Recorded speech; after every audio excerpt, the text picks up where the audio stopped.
तो भाई लोग कैसे हो। आज मैं आप लोग के लिए लेके आया हूँ नकली राजा असली ठग। चलिए कहानी स्टार्ट करते हैं। अनूपपुर नगर में एक राजा राज्य करता था। नाम था चतुरसेन। राजा कुछ सन की किस्म का था, पर उसका यह भी मानना था कि वह कभी किसी से ना हारा है और ना ही भविष्य में हार मानेगा। जिस दिन कोई व्यक्ति हमें पराजित कर देगा, हम उसे सारा राज्य सौंप कर हिमालय पर चले जाएंगे। राजा चतुरसेन की बीवी रानी यशोधरा विवाह के तीसरे ही दिन एक बीमारी में चल बसी थी और राजा ने पुनः विवाह न करने का भी निश्चय किया था। राजा चतुरसेन के संकल्प के विषय की चर्चा दूर दूर तो थी ही, अतः कुछ ठग भी अपनी किस्मत आजमाने महल में पहुंच जाते थे। वाह क्या आलीशान महल है! अगर मैंने इस मूर्ख राजा को ठग कर हरा दिया तो यह सब कुछ मेरा हो सकता है। उसके बाद मुझे ठगी करने की क्या आवश्यकता है। किंतु यह सब इतना आसान नहीं था। योजना विफल होने पर राजा की सनक का शिकार भी होना पड़ जाता था। यह तो कोई बहुत बड़ा ठग लगता है महाराज। ठग हमारे दरबार में चढ़ा दो फांसी पर। वो फांसी! उसी नगर में एक मशहूर ठग भी अपने दलबल के साथ नगर के पुराने खंडहरों में डेरा डाले पड़ा था। साथियों, सुना है हमारे राजा चतुरसेन के खजाने में दिन दोगुनी रात चौगुनी तरक्की हो रही है। क्या यह सच है टंबर सिंह? जी हुजूर, और हमारा खजाना दिन ब दिन तेरी खोपड़ी के समान खाली होता जा रहा है। मूर्ख, इस खजाने को चंपाराम की तिजोरी की शोभा बढ़ानी चाहिए कि नहीं? जी हुजूर। अरे कमबख्त, तो मेरा मुंह क्या देख रहा है? तुरंत एक संदेश राजा चतुरसेन की नजर करो। हम शीघ्र ही महाराज से भेंट करेंगे, समझे? ठीक है सरदार, मैं आज ही यह संदेश महाराज को पहुंचा देता हूं। और फिर महाराज की जय हो। कोई युवक आपके लिए संदेश दे गया है, आपकी आज्ञा हो तो पढ़कर सुनाऊं? ओह ठीक है, पढ़ो। द्वारपाल ने संदेश पढ़ना आरंभ किया। महाराज की जय हो। महाराज को मशहूर ठग चंपतराम का प्रणाम। ठग ठग ठग, हम किसी ठग का प्रणाम स्वीकार नहीं करते। तुम आगे पढ़ो। महाराज, वह आगे लिखता है कि आपने मेरी चर्चा तो सुनी ही होगी। मेरा भी यह दावा है कि मैं किसी को भी ठगे बिना नहीं छोड़ता। अब मैं आपको ठगने के लिए महल में आ रहा हूँ।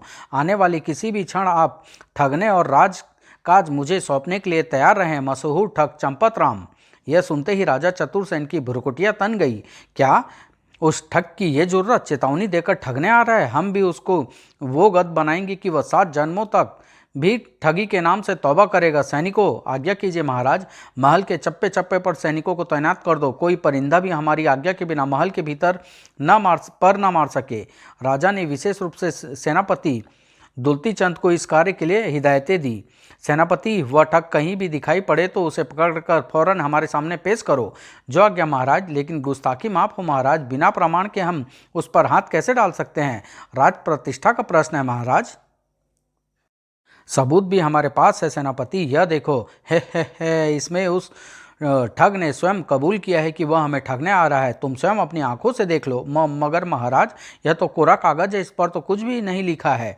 क्या? यह कैसे हो सकता है? हमने अपनी आंखों से। अरे यह तो सचमुच। उफ, लगता है पत्र उसने जादुई सही से लिखा था। इस मशहूर ठग को पकड़ने के लिए हमें युक्ति से कार्य लेना होगा महाराज। वह ऐसे हाथ नहीं आने वाला। हमें भी यही लगता है। उफ, कमबख्त ने बिना हमसे भेंट किए ही एक शिकस्त दे भी डाली हमें। उस घटना के कुछ दिनों बाद एक दिन, अलख निरंजन। प्रणाम महाराज।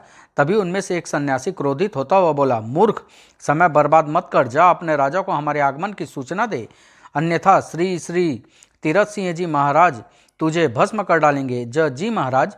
यह थे ठग चंपतराम के साथी ठग टंबर सिंह और तीरथ सिंह। जिस समय द्वारपाल ने राजा को सन्यासी बाबा का संदेश सुनाया, उस समय दरबार लगा हुआ था। ओह, सन्यासी बाबा पधारे हैं, उन्हें आदरपूर्वक तुरंत यहाँ ले आओ। जो आज्ञा। फिर प्रणाम महाराज, आइए आतिथ्य स्वीकार कीजिए। नहीं, हम कपटी और धोखेबाजों का आतिथ्य स्वीकार नहीं करते। यह सुनते ही एक मंत्री आश्चर्यपूर्वक बोला, यह आप क्या कह रहे हैं महात्मन? हमारे महाराज और धोखेबाज कपटी? यह तुम लोगों के महाराज नहीं है, बल्कि महाराज के वेश में मशहूर ठग चंपतराम है। यह सुनते ही राजा क्रोध से गरज उठा, गुस्ताख, तेरी इतनी हिम्मत! इस बात का तुम्हारे पास क्या प्रमाण है कि हमारे राजा नहीं है? अगर हमारी बात का विश्वास नहीं आता तो वो देखो, वे रहे असली राजा चतुरसेन। यह ठग चंपतराम है। अरे महाराज, वहां भी एक ही शक्ल सूरत के 2 राजा? आश्चर्य है, इनमें से असली कौन है?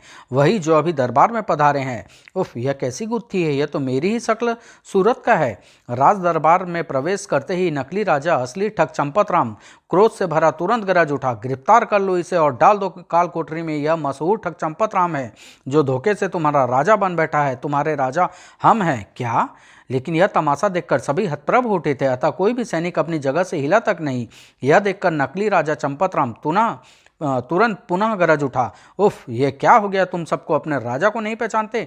हम ही तुम्हारे राजा है। इस दुष्ट ने धोखे से हमें एक खंडहर में कैदी बनाकर हमारी जगह ले ली है, तुम्हारा राजा बन बैठा है। तुम्हारे राजा हम हैं। महाराज बिल्कुल ठीक कह रहे हैं सभासदों। आज जब हम उस खंडहर के आगे से गुजर रहे थे कि तभी किसी के कराहने का स्वर सुनकर चौंक पड़े। अरे, यह तो किसी के कराहने का स्वर है। स्वर उधर से आ रहा है गुरुजी। फिर जब हम स्वर के उद्गम स्थल पर पहुंचे, वह देखिए गुरुजी, वहाँ कोई मुसीबत में है। ओह, हमें उसकी सहायता करनी चाहिए। फिर जब हमने द्वार खोलकर उस व्यक्ति को बाहर निकाला तो हम आश्चर्यचकित रह गए। अरे महाराज, आप इस अवस्था में? हाँ, हमारी इस अवस्था का जिम्मेदार ठग चंपतराम है। उसने हमें ठगने के लिए षड्यंत्र रचा है। और बस सेनापति जी, हम इन्हें तुरंत लेकर यहाँ चले आए हैं। ओह, चंपतराम ने हमारे महाराज को ठगने की चेतावनी भी दी थी। टंबर सिंह द्वारा सुनाई गई कहानी सुनने के बाद इससे पूर्व कि सैनिक आगे बढ़ते, असली राजा चतुरसेन चीख पड़े, यह झूठ कह रहा है सैनिकों। ठग चंपतराम ये सौम्य है और सन्यासी के रूप में यह सब इसके साथी है। इन मक्कारों को गिरफ्तार कर लो। हम इन्हें कड़े से कड़ा दंड देंगे। आज्ञा का तुरंत पालन करो। सैनिकों को बुद्ध बना देख चंपतराम चीख उठा, हमारी अवज्ञा का परिणाम जानते हो? खबरदार, यही ठग चंपतराम है। पकड़ लो, इसे न जाने पाए। झूठे मक्कार।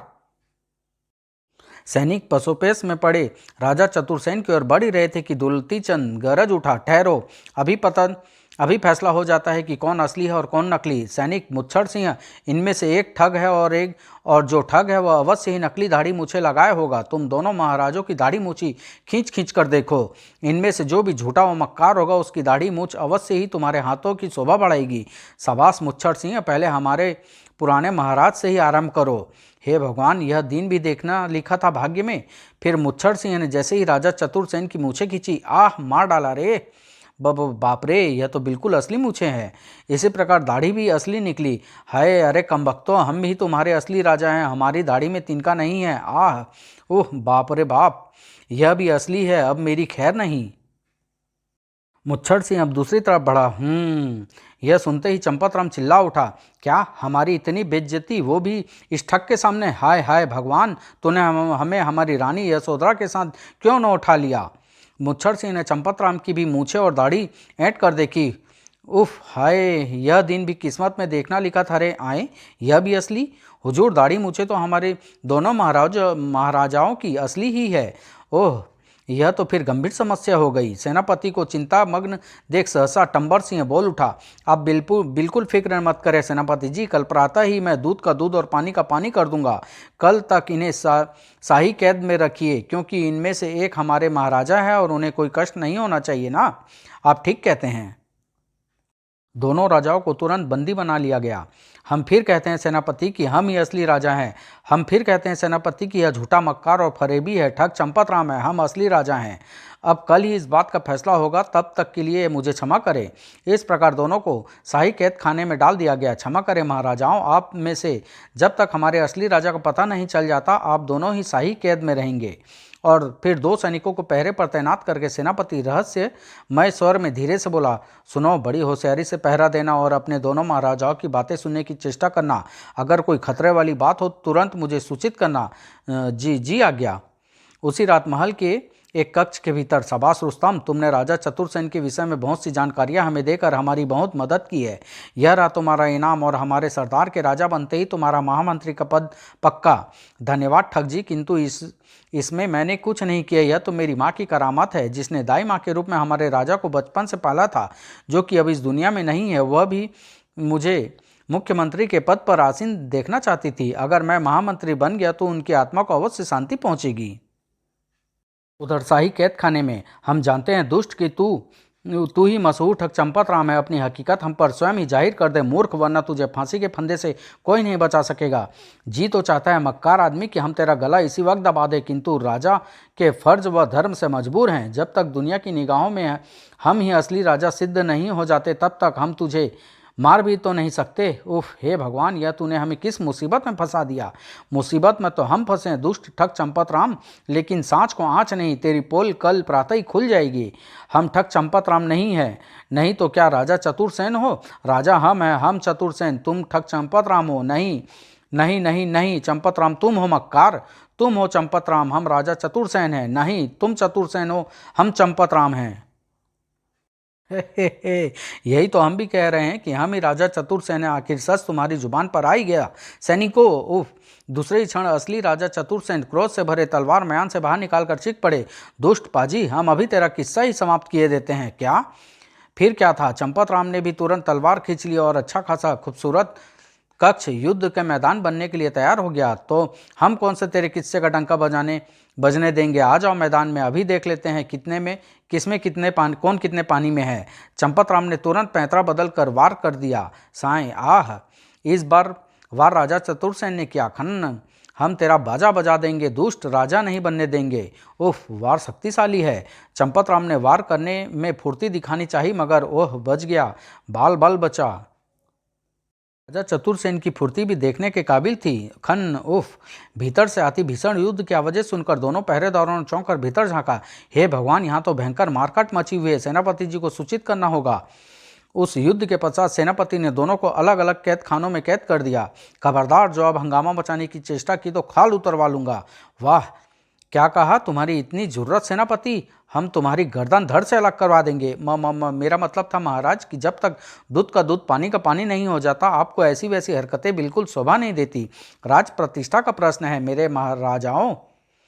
फिर अगली सुबह दोनों कैदियों को राज दरबार में लाया गया और सन्यासी वेशधारी ठग टंबर सिंह बोला, यह मेरे हाथ में जादुई लबादा है सेनापति जी। यह सिद्ध करेगा कि इन दोनों में से कौन असली राजा है और कौन नकली। हम हैं। चुप, हम हैं राजा। इस जादुई लबादे को बारी बारी से मैं इन दोनों के ऊपर डालूंगा। इनमें से जो झूठा व मक्कार होगा वह तुरंत बकरा बन जाएगा। बकरा? क्यों, बकरा बनने के नाम से ही खटिया खड़ी हो गई। आप अपना कार्य आरंभ कीजिए सन्यासी बाबा। आप दोनों में से एक महाराज जाकर सिंहासन पर बैठ जाएं। सर्वप्रथम चंपत राम दौड़कर राज सिंहासन पर जा बैठा। वाह! अगर योजना सफल हो गई तो यह राज सिंहासन शीघ्र ही हमारा हो जाएगा। सन्यासी के रूप में ठग टंबर सिंह जादुई लबादा चंपत राम पर डालता हुआ बड़बड़ाया, अबला का तबला, झबले का बबला, गूं गां छू छा फू, चल बन जा बकरा। अरे, यह तो सही सलामत है। हाँ, क्योंकि हम ही तुम्हारे राजा हैं मूर्खो। अब दूसरे महाराज को सिंहासन पर बैठने दो। राजा चतुरसेन सिंहासन पर जा बैठा। हे प्रभु, मेरी लाज अब तेरे हाथों में है। टंबर सिंह लबादा लेकर राजा चतुरसेन के पास पहुंचा। हा, मैं पहले ही जानता था कि तू नकली राजा है और असली ठग है। अब बकरा बनने के लिए तैयार हो जा। अगले ही क्षण टंबर सिंह ने वह जादुई लबादा महाराज पर उछाल फेंका। अबला का तबला, झबले का बबला, गूं गा छू छा छू, बन जा बकरा। जब टंबर सिंह ने वह जादुई लबादा राजा चतुरसेन के ऊपर से हटाया तो वह दृश्य देखकर सब आश्चर्य व क्रोध से भर गए। हा, देखा आप सब ने इस जादुई लबादे का कमाल। यही है ठग चंपत राम। बताइए अब इसे क्या दंड दिया जाए। इसे इसकी मक्कारी की सजा मिलनी ही चाहिए। इसे इसी प्रकार आजीवन बकरा बने रहने दो। सैनिकों, इस बकरे को तुरंत जानवरों के बाड़े में छोड़ाओ। और इस प्रकार चंपत राम को राजा के सिंहासन पर अधिकार हो गया। फिर दरबार बर्खास्त करने के पश्चात, बधाई हो सरदार, अब तो आप इस नगर के राजा बन गए हैं। खामोश रहे मूर्ख टब्बर, किसी ने सुन लिया तो गजब हो जाएगा। कान खोलकर सुन लो, हम यहाँ राजपाट संभालने नहीं बल्कि राज का खजाना साफ करने आए हैं, समझे। उधर महल में यह सब षड्यंत्र चल रहा था, जबकि इधर महल से कुछ ही दूर धीर जी, वीर जी। उफ, इस बार का सफर बहुत लंबा था वीर जी। सच कहते हो धीर जी, लेकिन पड़ोसी राज्य की उस अफवाह की सच्चाई पता चलना ही था। कमबख्त न जाने किसने यह अफवाह उड़ा दी थी कि पड़ोसी देश का राजा हम पर आक्रमण करने वाला है। धीर जी, वीर जी राजा चतुरसेन के विशेष जासूस थे, लेकिन बहुत ही होशियार। सुनकर ही किसी षड्यंत्र का पता लगा लेने में माहिर थे। सारी अफवाह केवल अफवाह ही थी। अब जब हम महाराज चतुरसेन की यह सूचना देंगे तभी उनके दिल को राहत पहुंचेगी। कुछ देर विश्राम करने के पश्चात दोनों पुनः अपने अपने घोड़ों पर सवार होकर महल की ओर चल पड़े। नगर में प्रवेश करते ही कल अगर उन सन्यासी बाबा ने जादुई लबादे का चमत्कार न दिखाया होता तो असली महाराज का पता चलना मुश्किल था। हाँ भाई, ठीक कहते हो।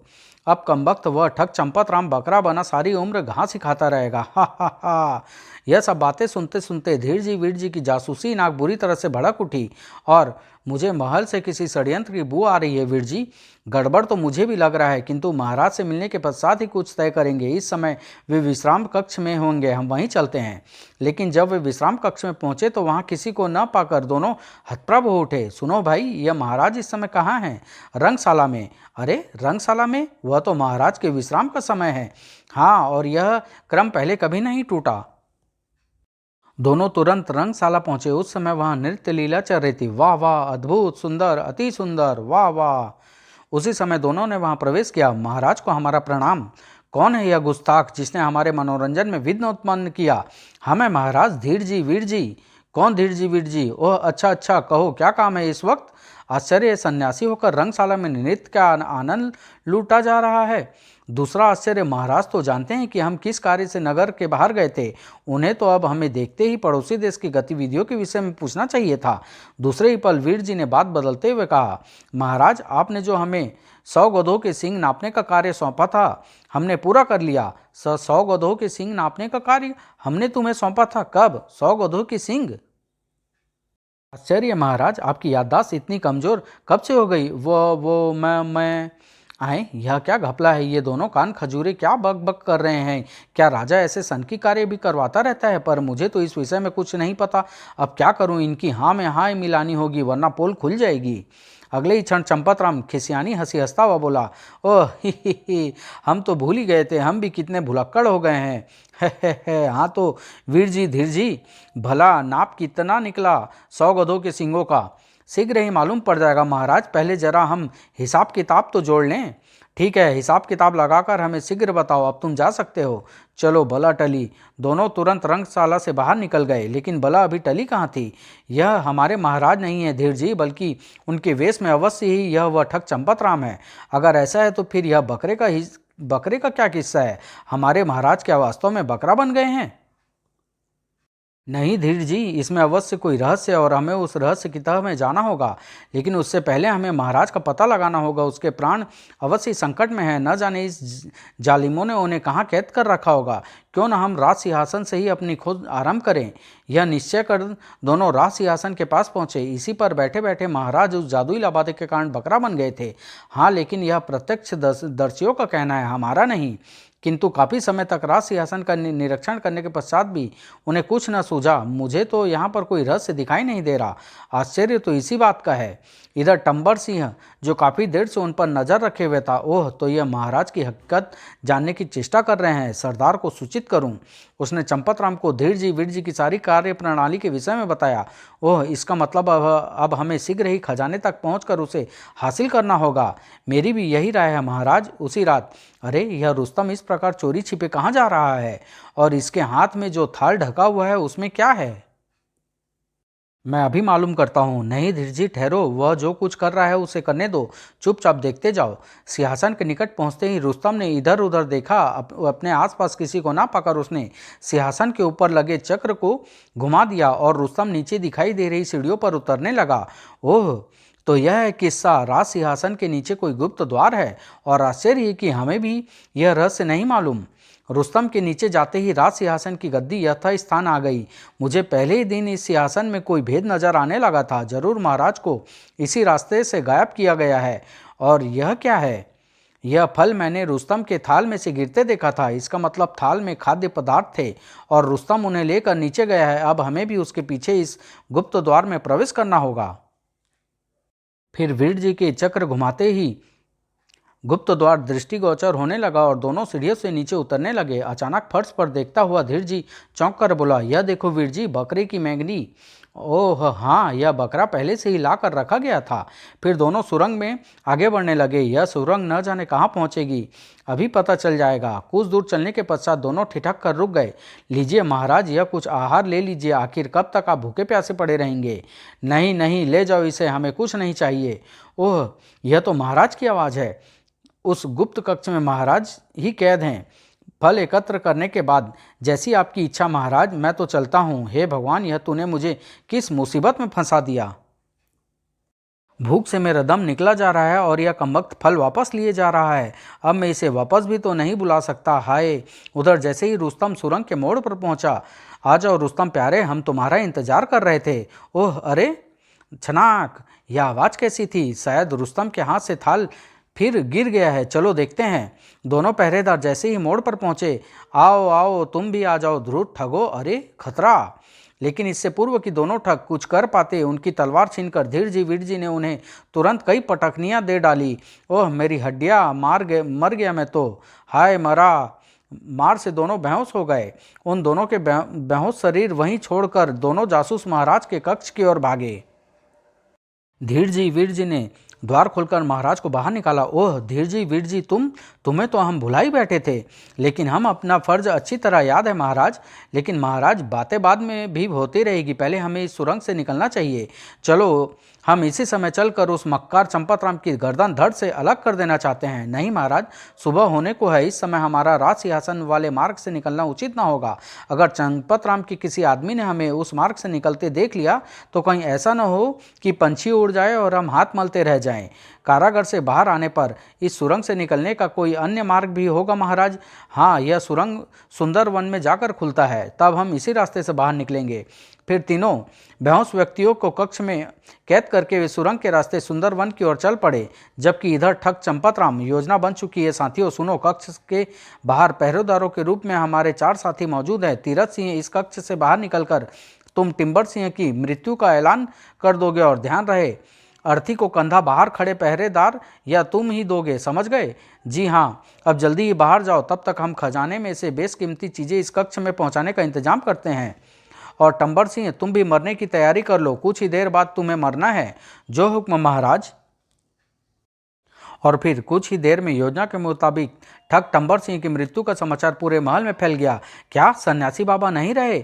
बड़े ही महान व नेक आत्मा थे। उस दिन अगर वे हमारे नकली राजा का षड्यंत्र विफल न करते तो शायद आज वह ठग चंपतराम सारे राज्य का मालिक बना बैठा होता। सचमुच बहुत बुरी खबर है, हमें तुरंत बाबा के अंतिम दर्शन के लिए चलना चाहिए।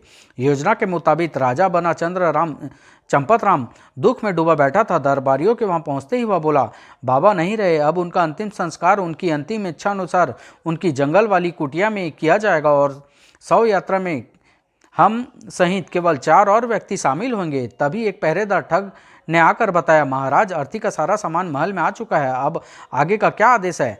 सारा सामान यहाँ लेकर बाबा की अर्थी तैयार की जाए, लेकिन ध्यान रहे केवल 4 ही व्यक्ति यह कार्य संपन्न करेंगे। जो आज्ञा महाराज। सभी दरबारी ने कुछ कक्ष से बाहर निकलते ही अर्थी तैयार की जाने लगी। जल्दी करो, यह खजाना अर्थी में भर दो, और टब्बर सिंह तुम राज दरबारी का वेश धरकर किसी तरह अर्थी के पीछे पीछे महल से बाहर निकल जाना। टंबर सिंह राज दरबारी का वेश धारण करने के कार्य में लग गया, जबकि उधर बक्से का सारा खजाना अर्थी में भर लिया गया। जल्दी करो, अब इसके ऊपर कपड़ा डालकर इसे बांध दो। कुछ ही देर में अर्थी तैयार हो चुकी थी। वाह, अब किसी को शक नहीं होगा कि इसमें सन्यासी बाबा का शव नहीं बल्कि राजमहल का खजाना है। इस प्रकार आनंद फानंद में ही 100 यात्रा आरंभ की गई। राम नाम सत्य है। मौका पाकर टंबर सिंह भी राज दरबारी की वेश में महल से निकल भागा। यही मौका है, भाग निकलूं। धीरजी वीरजी राजा चतुरसेन के साथ जल्दी ही सुंदरवन को पार कर नगर के महल के पास पहुंचे थे कि ठग चंपतराम अपने साथियों और अर्थी के साथ महल से बाहर निकला। ओह, यह सब क्या हो रहा है? न जाने किसकी अर्थी लेकर जा रहा है यह ध्रुव चंपतराम, और 100 यात्रा में चंपतराम सहित केवल 5 ही व्यक्ति। भारी गड़बड़ है धीरजी। शीघ्र ही उन्हें एक व्यक्ति से सारी घटना के बारे में पता चल गया। सारी बातें सुनते ही धीरजी वीरजी 100 यात्रा की ओर लपके। ठहरो, रुक जाओ। उन्हें अपनी ओर बढ़ते देख चंपतराम को दाल में काला स्पष्ट नजर आने लगा। अतः वह चिल्लाया, भागो, लगता है उन कमबख्त जासूसों को हम पर शक हो गया है। दूसरे ही पल अर्थी उठाए सभी ठग सिर पर पांव रखकर नाक की सीध में भाग पड़े। ओह भागो, ध्यान रहे अर्थी को नुकसान न पहुंचे, और तेज भागो। अचानक अर्थी को कंधा दिए हुए तीरथ सिंह को ठोकर लगी। जल्दी करो, उफ, और वह लुढ़क गया। उसके गिरते ही अर्थी का संतुलन बिगड़ गया और वह उन तीनों पर आ गिरी। आह, बचाओ। सभी ठग जल्दी से उठे और हड़बड़ाहट में अर्थी को उठाकर भागे, लेकिन इस बार वे एक दीवार से जा टकराए।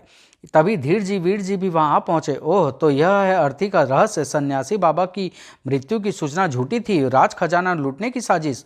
चंपतराम अपराधी है और कोई भी अपराधी हमारी निगाहों से बचकर नहीं भाग सकता। सैनिकों, तुम इन सभी ठगों को पकड़ो, हम उस ठग को देखते हैं। धीरजी वीरजी चंपतराम के पीछे लपके। ठग चंपतराम, रुक जाओ, तुम्हारी हकीकत हम पर जाहिर हो चुकी है, अब तुम बच नहीं सकते। रुक जाओ, परंतु चंपतराम नहीं रुका। बहुत देर तक इस दौड़ भाग के पश्चात अंततः वीर जी उसे पकड़ने में कामयाब हो गए। बस बहुत हो गई ये चूहे बिल्ली की दौड़, आह मैं मरा। दोनों जमीन पर लुढ़क गए। नहीं, मुझे छोड़ दो, मैं मालामाल कर दूंगा। अब तो बेटा तुझे काल कोठरी की हवा से मालामाल करूंगा मैं। तभी चंपतराम ने वीर जी की कमर से तलवार खींच ली और वीर जी को एक तीव्र धक्का दिया। उफ, अब मैं तुझे नहीं छोड़ूंगा जासूस की दुम।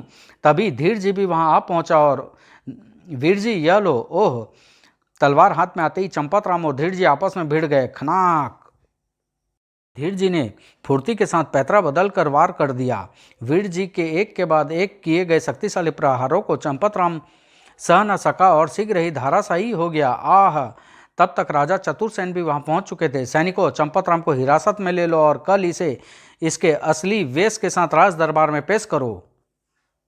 अगले दिन राज दरबार में तुम्हारे प्रयास की प्रशंसा करनी होगी चंपतराम की। तुमने हमें परास्त करने की नायाब चेष्टा की, किंतु हमारे होनहार जासूसों ने तुम्हारी सारी योजना पर पानी फेर दिया। अब बताओ कि हम तुम्हें क्या दंड दें।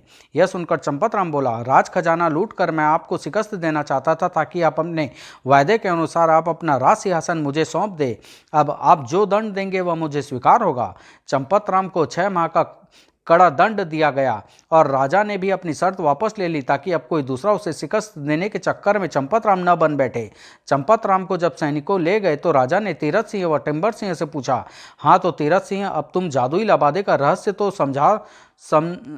सभासदों को बता दो। ओह, वह लबादा जादुई नहीं था महाराज, बल्कि रुस्तम से राज सिंहासन का रहस्य पता चलते ही हमने वह नाटक खेल कर दोनों राजाओं को बारी बारी से सिंहासन पर बैठने को कहा और फिर मैंने लाबादा महाराज के ऊपर डाल दिया, जबकि राज सिंहासन के नीचे बकरा लिए हमारा एक ठग साथी तैयार खड़ा था। ओह, जल्दी से यह कल घुमा दूं मैं। कल घुमाते ही राज सिंहासन की गद्दी नीचे धंस गई और महाराज को हमारे साथियों ने चलो नीचे उतरो मैं गिरफ्तार करके बकरा राज सिंहासन पर बैठा दिया। तभी मैंने लबादा हटा दिया और बकरा आप सबके सामने था। राजा चतुरसेन ने धीर जी वीर जी की बहुत प्रशंसा की और उन्हें विशेष पुरस्कार दिए, क्योंकि उनकी ही बुद्धिमानी से राजा को कैद खाने से छुटकारा मिला था और राज सिंहासन पुनः प्राप्त हुआ था। समाप्त।